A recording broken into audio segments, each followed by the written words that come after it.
به نام خداوند بخشنده مهربان. سلام بینندگان عزیز.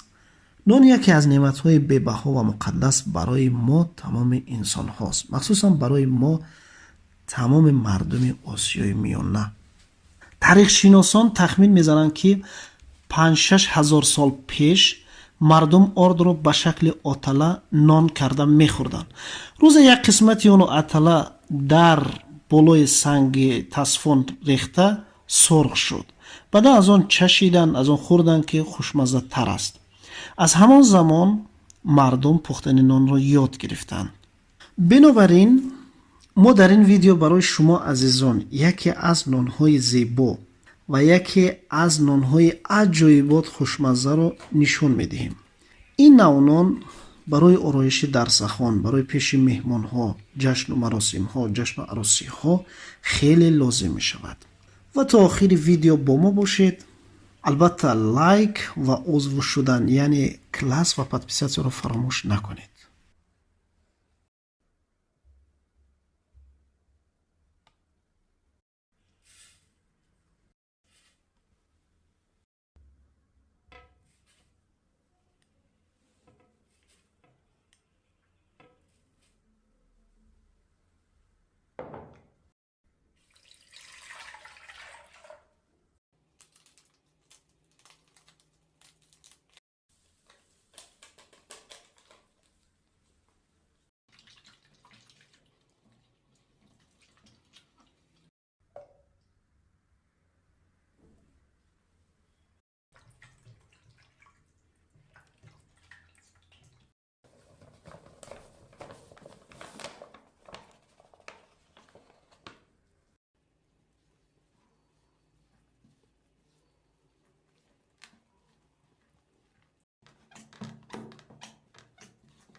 تا ویدیوهای دیگر، خدا نگهدار شما.